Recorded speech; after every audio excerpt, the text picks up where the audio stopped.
Hi everyone, welcome back. Ngasi reading tawzararoi haidi aina mamangi video da giveaway ama announce tawkhidana ko adugi giveaway results tune aduda question gumba hangbir on haijakhibdo aina adugi question gumba hangjarakpa dugi reply ne aduga blog se khangde ai horen aigi mut ki matung ina blog to phajai haina khanja targadi dum aina macha blog matek adum koibagumba jatpagi or adum matek singdo hapchar age adu video yam sanga dauba oi targadi degi aina sum yengba kanda vlog kumba do phajadi aina khan targadi dum hapa aroige do yengminarse ado comment reply tawba haidi question gumba reply tawbodo adudo swaida comment gumba thokanmado ai adugi edit tawbodo haitebako ado yengase yabra di yengage ado adum ngasigai nadi giveaway gi result tuna khara video gi maningwa ya thama age do ahambada comment gi reply sing do hana bizar age ado video se hawase. Let's get into the video.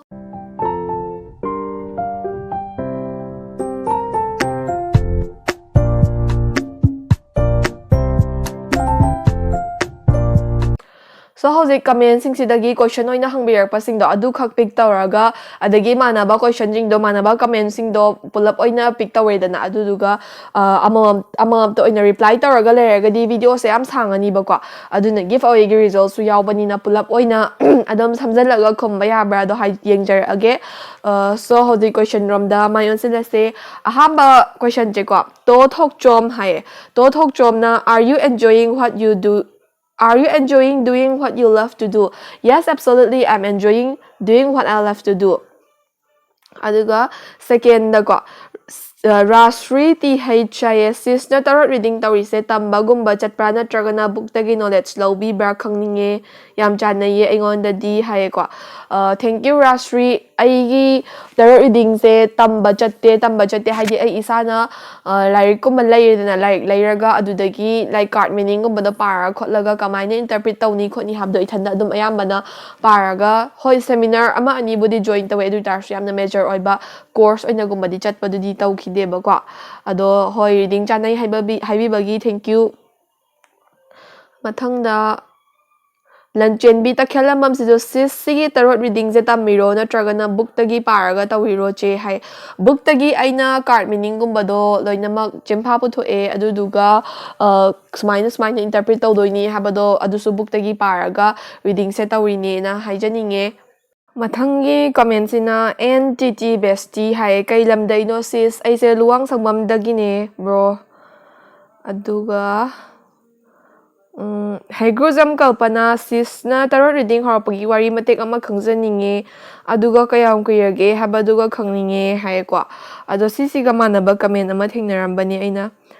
Sujata Sagrakpam sis card reading se tamiro natragana larik oi leibro aduga Mongjam Garjina JJ kailamdagino aise luang samamdaine adagi hoi sigi haidi tarot reading gi wari ama khangninge or tarot reading se kamaina tawino tamba khotpa adugi do pulapna apunba answer ma pizarage bako aise tarot reading se ahambada YouTube ta yam yenge YouTube ta tarot reading yeng bayam kalle ko aise tarot reading channel ayamba loinamak subscribe taweba thainagi hauna tarot reading se am pami bako aduga aigi problem ama tholapa matamda adum aina yengu badam chanabado hambra ado chanabado dagi aise sise ai tamadi haidoba male kaina khanjarakpado adagi aina tarot reading se kamaina tambe ai khope ai sine da thire aduga course oina yawbasu mayam laye do ai course oina di yawdre maramdi ai madam duda financially ai paisa thokpa su oide aduga student su oi banina aduda course kumba kai thokpa khotba kai adugi matam du su mu lai doba mandaba ko adugi aina larik oina layraga adudagi tarot reading se tamme tamaga card ki meaning nyam so oina chimpha puthuye ko aduga card ki meaning nyam so chimpha putho matungda kamaina interpret tawni khotni habase practice tawraga aina confident oire har kanda reading start tawbadi ai koi reading start tawbadi ai 2021 gi March adaidagi oramgani ai kui reading start tawbadi adu taraga sudum practice tawbadi hoi adum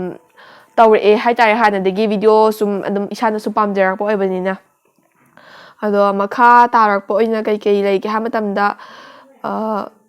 Amaroi like frag pam hai ko aina ming se saran tuan pronounce or so bino haidi like adum pronunciation do ꯈꯪꯗꯕꯒꯤꯅꯦ ꯍꯥꯏꯇꯥꯔꯦ ꯑꯗꯣ ꯁꯤꯒꯤ ꯑꯃꯔꯣꯏ ꯂꯩꯐ꯭ꯔꯥꯛꯄꯝꯁꯤꯅ ꯁꯤꯁ ꯇꯦꯔꯣꯠꯀ ꯑꯣꯔꯦꯀꯜꯒ ꯁꯤ ꯀꯩꯗ ꯈꯦꯠꯅꯒꯦ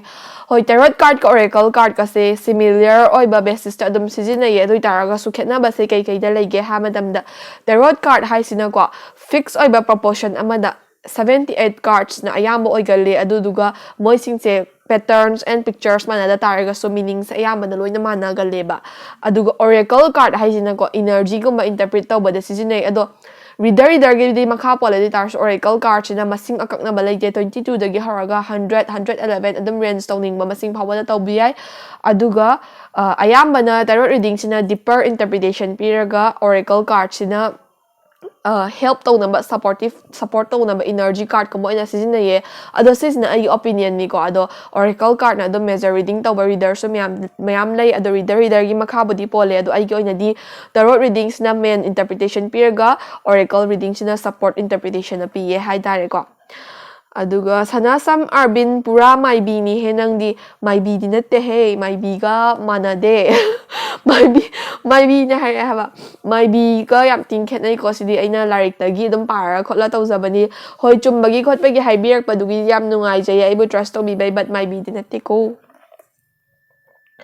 ꯔꯟꯖꯟ ꯂꯥꯏꯊꯥꯡꯕꯝ ꯔꯤꯂꯦꯁꯟꯁꯤꯞꯇ ꯄꯥꯎ ꯐꯥꯎꯅꯗꯕ ꯁꯦꯄꯔꯦꯁꯟ ꯁꯤꯆꯨꯋꯦꯁꯟꯒꯨꯝꯕꯒꯤ ꯔꯤꯗꯤꯡꯒꯤ video ꯑꯝꯇ upload ꯇꯧꯕꯤꯌꯣ ꯍꯣꯏ ꯁꯤꯒꯤ ꯁꯦꯄꯔꯦꯁꯟꯒꯨꯝꯕ ꯕ꯭ꯔꯦꯛꯑꯞꯀꯨꯝꯕꯒꯤ ꯑꯦꯛꯁꯅ ꯀꯩ ꯈꯜꯂꯤ ꯈꯣꯠꯂꯤ ꯄꯥꯁ ꯔꯤꯂꯦꯁꯟꯁꯤꯞꯁꯦ ꯍꯜꯂꯛꯈꯤꯗ꯭ꯔꯥ ꯈꯣꯠꯂꯣꯏꯗ꯭ꯔꯥ ꯁꯤꯒꯨꯝꯕꯒꯤ ꯔꯤꯗꯤꯡ ꯇꯧꯕ ꯌꯥꯏꯌꯦ ꯌꯥꯔꯒꯁꯨ ꯏꯁꯥꯒꯤ ꯑꯣꯏꯕ ꯌꯥꯝꯅ ꯄꯔꯁꯣꯅꯦꯜ ꯃꯦꯇꯔ ꯂꯩꯇꯥꯔꯒꯗꯤ ꯄꯔꯁꯣꯅꯦꯜ ꯔꯤꯗꯤꯡ ꯑꯣꯏꯅ ꯇꯧꯕꯤꯌꯣ ꯍꯥꯏꯅ ꯁꯖꯦꯁ ꯇꯧꯖꯒꯦ ꯔꯤꯗꯤꯡꯕꯨꯗꯤ ꯊꯥꯒꯠꯆꯔꯛꯀꯦ ꯑꯗꯨ ꯑꯣꯏꯇꯥꯔꯒꯁꯨ ꯄꯔꯁꯣꯅꯦल ꯔꯤꯗꯤꯡ ꯇꯧꯕꯅ ꯍꯦꯟꯅ ꯅꯨꯡꯉꯥꯏꯒꯅꯤ ꯍꯥꯏꯅ ꯈꯟꯖꯩꯀꯣ ꯑꯗꯨꯒ ꯁꯨꯔꯁ PHCSꯀꯤ ꯇꯦꯔꯣꯠ ꯔꯤꯗꯤꯡꯁꯤ ꯀꯗꯥꯏꯗꯒꯤ ꯇꯝꯕꯤꯔꯛꯀꯦ ꯑꯩꯅ ꯉꯁꯥꯏ ꯍꯥꯏꯖꯈꯤꯕꯗꯨꯅꯦ ꯑꯩ ꯂꯥꯏꯔꯤꯛ ꯄꯥꯔꯒ ꯇꯝꯖꯩꯌꯦ ꯄꯨꯌꯝ ꯑꯂꯦꯛꯖꯦꯟꯗꯔꯁꯨ ꯁꯦꯝ ꯑꯣꯏꯕ ꯀꯣꯏꯁꯟ ꯁꯤꯁ ꯀꯥꯔꯠ ꯔꯤꯗꯤꯡꯁꯦ ꯇꯝꯕ ꯆꯠꯄ꯭ꯔꯣ ꯀꯃꯥꯏꯅ ꯍꯩꯔꯤꯅꯣ ꯇꯝꯕ ꯆꯠꯇꯤꯌꯦ ꯑꯩ ꯂꯥꯏꯔꯤꯛ ꯑꯗꯨꯝ ꯄꯥꯔꯒ ꯏꯁꯥ ꯏꯊꯟꯗ ꯂꯔꯟ ꯇꯧꯖꯕꯅꯦ ꯍꯥꯏꯇꯥꯔꯦꯀꯣ ꯑꯗꯨꯒ ꯃꯈꯥ ꯇꯥꯅ ꯁꯤꯜꯚꯤꯌꯥ ꯅꯥꯎꯔꯦꯝ ꯆꯦꯆꯦꯅ ꯇꯦꯔꯣꯠ ꯔꯤꯗꯤꯡ ꯍꯧꯔꯛꯄꯒꯤ ꯋꯥꯔꯤ ꯃꯇꯦꯛ ꯑꯃ ꯈꯪꯖꯅꯤꯡꯉꯦ ꯁꯤꯜꯚꯤꯌꯥ ꯑꯩꯗꯣ ꯇꯦꯔꯣꯠ ꯔꯤꯗꯤꯡꯗꯣ ꯌꯨꯇ꯭ꯌꯨꯕꯇ ꯁꯨꯝ ꯌꯦꯡꯕꯗꯒꯤ ꯄꯥꯝꯖꯕꯗꯒꯤ ꯑꯩꯅ ꯇꯝꯃꯒ ꯂꯔꯟ ꯇꯧꯔꯒ ꯄ꯭ꯔꯦꯛꯇꯤꯁ ꯇꯧꯔꯒ ꯃꯌꯥꯝꯒꯤꯗꯃꯛꯇ ꯔꯤꯗꯤꯡ ꯇꯧꯕ ꯉꯝꯃꯅꯤ ꯍꯥꯏꯅ ꯀꯟꯐꯤꯗꯦꯟ ꯑꯣꯏꯔꯀꯥꯟꯗ ꯔꯤꯗꯤꯡ ꯍꯧꯖꯔꯛꯄꯅꯦ ꯑꯗꯨꯒ ꯂꯥꯏꯁ ꯍꯥꯏꯅ ꯑꯃꯁꯨ ꯄꯤꯌꯦꯀꯣ ꯂꯥꯏꯁ ꯍꯥꯏꯔꯤꯕ ꯃꯥꯒꯤ ꯀꯃꯦꯟꯁꯤꯅ ꯇꯦꯔꯣꯠ ꯔꯤꯗꯤꯡꯁꯦ ꯇꯝꯕꯔꯣ ꯅꯠꯇ꯭ꯔꯒꯅ ꯕꯨꯛꯇꯒꯤ ꯇꯝꯕ꯭ꯔꯥ ꯈꯪꯖꯅꯤꯡꯉꯦ ꯑꯗꯨꯒ ꯁꯤꯁꯇꯔꯒꯤ ꯆꯍꯤꯅ ꯀꯌꯥ ꯁꯨꯔꯒꯦ ꯍꯣꯏ ꯕꯨꯛꯇꯒꯤ ꯇꯝꯕꯅꯦ ꯑꯗꯨꯒ ꯑꯩꯒꯤ ꯆꯍꯤꯅ 22 ꯈꯔ ꯍꯦꯜꯂꯛꯑꯦ 23 ꯁꯨꯗꯧꯔꯦ ꯚꯤꯛꯇꯣꯔꯤꯌꯥ ꯆꯦ ꯆꯍꯤ ꯀꯌꯥꯅꯣ ꯌꯥꯝ ꯐꯖꯩꯌꯦ ꯆꯦ ꯌꯥꯝ ꯐꯖꯗꯕꯅꯦ ꯐꯤꯜꯇꯔꯗ ꯌꯦꯡꯉꯣ ꯑꯩ ꯌꯥꯝ ꯊꯤꯕꯅꯦ ꯃꯤꯠꯁꯤꯗ ꯁꯣꯛꯃꯟꯕꯒꯤ ꯈꯪꯕ꯭ꯔꯥ ꯃꯤꯠꯁꯤꯗ ꯁꯣꯛꯃꯟꯕꯒꯤ ꯂꯥꯎꯕꯁꯨ ꯃꯥꯟꯅꯗ꯭ꯔꯕꯅꯦ ꯑꯩ ꯐꯖꯗꯕꯅꯦ ꯊꯤꯕꯅꯦ ꯑꯗꯣ ꯑꯩ ꯆꯍꯤꯁꯦ 22 ꯁꯨꯔꯦ ꯑꯗꯨꯒ 22 ꯍꯦꯜꯂꯦ 23 ꯁꯨꯗꯣꯔꯦꯀꯣ ꯑꯗꯣ ꯊꯦꯡꯛ ꯌꯨ ꯑꯩꯕꯨ ꯁꯞꯄꯣꯔꯠ ꯇꯧꯕꯤꯕꯒꯤ Victoria VR covers where are you from sis I am from ꯂꯨꯋꯥꯡꯁꯪꯕꯝ ꯖꯨꯂꯤꯌꯥꯒꯤ ꯀꯥꯔꯟꯁꯦ ꯌꯦꯡꯉꯣ ꯍꯥꯏꯕ BA ꯇꯝꯂꯤꯉꯩꯗ ꯁꯥꯃꯨ ꯃꯈꯣꯡꯗ ꯅꯃꯥꯟꯅꯕꯤꯁꯤꯡ ꯉꯥꯏꯅꯔꯒ ꯐꯤꯂꯝ ꯌꯦꯡꯕ ꯀꯌꯥꯔꯛ ꯆꯠꯈꯤ ꯑꯩꯒꯤ ꯀꯣꯏꯁꯟꯅꯦ ꯁꯤꯅ ꯁꯥꯃꯨ ꯃꯈꯣꯡꯗ ꯏꯃꯥꯟꯅꯕꯤ ꯃꯌꯥꯝ ꯉꯥꯏꯅꯔꯒ BA ꯇꯝꯂꯤꯉꯩꯗ ꯁꯤꯅꯦꯃꯥ ꯌꯦꯡꯕ 3ꯔꯛꯔꯣ 2ꯔꯛꯔꯣ ꯅꯪꯅ ꯍꯦꯟꯅ ꯈꯪꯉꯝꯃꯅꯤ ꯑꯩ ꯍꯥꯏꯔꯔꯣꯏꯒꯦ ꯌꯥꯔꯦ ꯅꯣꯡꯗꯝꯕ ꯃꯉꯥꯡ ꯆꯦ ꯀ꯭ꯋꯥꯂꯤꯐꯤꯀꯦꯁꯟ ꯀꯌꯥꯅꯣ ꯑꯩ ꯀ꯭ꯋꯥꯂꯤꯐꯤꯀꯦꯁꯟꯁꯦ ꯑꯩꯁꯦ ꯍꯧꯖꯤꯛꯀꯤ ꯑꯣꯏꯅ ꯃꯥꯁꯇꯔ ꯇꯧꯖꯔꯤꯌꯦ MA ꯄꯣꯂꯤꯇꯤꯀꯦꯜ ꯁꯥꯏꯟꯁꯅꯦ DMꯗ ꯇꯧꯋꯦ ꯀꯩꯅꯣ 3rd ꯁꯦꯃꯤꯁꯇꯔꯅꯦ ꯔꯣꯍꯜꯁꯇꯦꯟ ꯁꯤꯁꯇꯔꯁꯤ ꯇꯣꯉꯥꯟꯅ ꯁꯕꯖꯦꯛ ꯑꯃꯒꯤ ꯇꯥꯏꯞꯇ ꯇꯝꯕꯤꯕ꯭ꯔꯥ ꯀꯃꯥꯏꯅ ꯍꯩꯈ꯭ꯔꯤꯅꯣ ꯍꯥꯏꯕ ꯌꯦꯡꯕꯁꯤ ꯈꯪꯖꯅꯤꯡꯉꯦ ꯁꯕꯖꯦꯛ ꯑꯃꯒꯤ ꯇꯥꯏꯞꯇ ꯇꯣꯉꯥꯟꯅ ꯑꯆꯧꯕ ꯐꯤꯜ ꯑꯃ ꯑꯣꯏꯅꯗꯤ ꯂꯩꯌꯦ ꯑꯗꯨꯕꯨ ꯑꯩꯒꯤ ꯑꯣꯏꯅꯗꯤ ꯏꯁꯥꯒꯤ ꯑꯣꯏꯕ ꯑꯣꯟ ꯅꯣꯂꯦꯖꯁꯦ ꯕꯨꯛꯇꯒꯤ ꯑꯗꯒꯤ ꯚꯤꯗꯤꯑꯣꯁꯤꯡꯗꯒꯤ ꯅꯦꯠꯇꯒꯤ ꯀꯩꯗꯒꯤ ꯑꯗꯨꯃꯥꯏꯅ ꯄꯨꯂꯞ ꯈꯣꯝꯖꯤꯜꯂꯒ ꯇꯝꯖꯔꯛꯄꯅꯦ ꯍꯥꯏꯇꯥꯔꯦꯀꯣ ꯑꯣꯐꯤꯁꯤꯌꯦꯜ ꯀꯣꯔꯁ ꯑꯣꯏꯅ ꯆꯠꯆꯔꯛꯇꯦ ꯍꯥꯏꯇꯥꯔꯦ ꯅꯥꯎꯕ ꯇꯈꯦꯜ ꯅꯨꯡꯉꯥꯏꯕꯇ ꯊꯥꯒꯠꯂꯛꯑꯣ ꯑꯗꯨ ꯑꯣꯏꯗꯤ ꯌꯥꯔꯦ ꯍꯣꯏ ꯅꯨꯡꯉꯥꯏꯕꯇ ꯊꯥꯒꯠꯂꯛꯇꯣꯏꯅꯦ ꯅꯨꯡꯉꯥꯏꯇꯕꯕꯨ ꯀꯅꯥ ꯊꯥꯒꯠꯅꯤꯡꯗꯣꯏꯅꯣ ꯅꯠꯇ꯭ꯔꯥ ꯀꯕꯤꯇꯥ ꯈꯥꯏꯗꯦꯝ ꯁꯤꯁꯇꯔ ꯆꯍꯤ ꯀꯌꯥ ꯁꯨꯔꯒꯦ ꯑꯩ ꯆꯍꯤ 22 ꯈꯔ ꯍꯦꯜꯂꯛꯑꯦ 23 ꯁꯨꯗꯧꯔꯦ ꯀꯕꯤꯇꯥ ꯈꯥꯏꯗꯦꯝ ꯃꯌꯥꯔꯥꯅꯤ ꯊꯣꯛ ꯌꯥꯝ ꯆꯨꯝꯕꯅꯦ ꯁꯤꯒꯤ ꯔꯤꯗꯤꯡꯁꯦ ꯑꯩ ꯏꯁꯥꯁꯨ 2ꯔꯛ ꯌꯦꯡꯉꯦ ꯏꯃꯥꯟꯅꯕꯤ 2 ꯑꯃꯁꯨ ꯑꯩꯅ ꯌꯦꯡꯍꯟꯒꯦ ꯊꯥꯖꯕ ꯍꯣꯏ ꯃꯌꯥꯔꯥꯅꯤ ꯑꯩꯅꯁꯨ ꯍꯥꯏꯗꯤ ꯑꯦꯄ꯭ꯔꯤꯁꯤꯌꯦꯠ ꯇꯧꯖꯩꯌꯦ ꯑꯩꯕꯨ ꯇ꯭ꯔꯁ ꯇꯧꯕꯤꯕꯒꯤ ꯑꯗꯨꯝ ꯃꯈꯥ ꯇꯥꯅ ꯑꯗꯨꯝ ꯌꯦꯡꯕꯤꯅꯤꯡꯕ ꯂꯩꯇꯥꯔꯒꯁꯨ ꯍꯥꯏꯕꯤꯔꯛꯑꯣ ꯁꯨꯖꯤ ꯁꯨꯁ चे मिंग कई कौगे BF लेब्रो लेरेदी कई लमदैनो क्लास क्या कारगे कई लमदैनो आइगे मिंग से सुजीसुस आइगे मिंग से दिकानी मंदिंगबम कवेको अदुगा BF लेब्रो BF अमतंग नते मरी खंब्रा कई लमदैनो जापान दे ngak जापान दे ngakतने अदु ममिंग जो हायरकेबको गोजो सतारू हताके काकासी काम्बे दाइस्के दाजाई ओसामु याम लेरिबा अदो मरीसिना मेननेबको क्लास क्या कारगे आई MA थर्ड सेमेस्टर कारे कई लमदैनो लुआंग सममदैने Manipur PUBG teams friend future की येंगबा पामे होय फ्यूचर रीडिंग तौबिनिंगगासु दुम आइगी इंस्टाग्राम अकाउंट तो डिस्क्रिप्शन बॉक्स ता हापचरबनी अदुदा DM तौबिरो यागनिये नाइटमेयर गेमिंग चे गेमिंग जे कई कौगे चे गे लेफमदी अदुना चे गी अदुगा चे न तरह रीडिंग तौबजे चे न कमाइना हरखिबनो आई गेमिंग से दिकानी मंदिंगबम कवे आई लुआंग सममदैने नाइटमेयर गेमिंग अदुगा तरह रीडिंग तौबसे आई इसाना इसागे पर्सनल रीडिंग तौनबगिदमना तमजरकपनी अदुगा अदुम कॉन्फिडेंट ओइरे प्रैक्टिस से तौबसे लोइरे हर कांदा मयामगी येंगनबगिदमता अदुम आइसे लाइक इंस्टाग्राम गुम अकाउंट हांगा हौजरकपनी हाइतारेको अंजलि लैतान थेन चे तरह रीडिंग से कायदा तमगे आई तरह रीडिंग से इसाना तमजरे बोबोसना कोंथौजम करी कॉलेज तकागे आई से DM कॉलेज ऑफ आर्ट्स तकाये चेचे मिका आइगे ओइनादी अदुम चुमदुना लेरे थैंक यू सनातोम्बी थौनाउजम सिस्टर जे कई लमदगिनो आई से लुआंग सममदगिने नोकथोक से हाय मालेको चे से याम चम्बा माले होय चम्मे तिना से दुम विश्वराय ngarangबम कई लमदगिनो आई लुआंग सममदगिने मणिपुर PUBG टीम्स कई लमदगिनो फ्रेंड आई लुआंग सममदैने बिजू युमनाम आइगे चुम्मेयाम चुम्नी आइने यकपबु कई चुमोइदैनो खाबा माइबम कई कॉलेज ता तमगे नंग आई से DM कॉलेज ऑफ आर्ट्स ता मास्टर थर्ड सेमेस्टर तौरिये nganthoi konjengbam che kai college ta tamge DM college arts ta me Priya Fairojam che se kai lamdagi no ai se luang samam dagi ne Leon Irom Buddha macha do pamjaye paisa piro paisa pira ga lo yani phagi tawni ko imanabani na dum phagi tawni offend tawna te ko hoi sida loijare question jing je yamba ai comment oina di pathau sa video se sangani haina ado hoji giveaway rom da mai on silase ado hoji giveaway gi result se out oina bagi damakta Instagram comment Instagram ai YouTube comment picker do adu do use tawdoi ne ba ko aina log thamjin gi baine ado ai phone do di video na magala banina sidagi oina tawarni ado si the screen record tawraga dum ai swaida nakanda adum hapcharake ba ko result to mayam punna yengmina na ba fear oina ba haitare ado comment picker ja hana thi ko thiaga di thama bane do hita mangi haba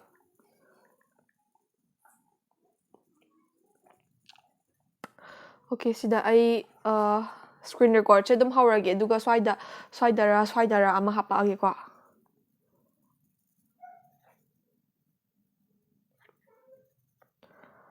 okay sida ai link se paste storage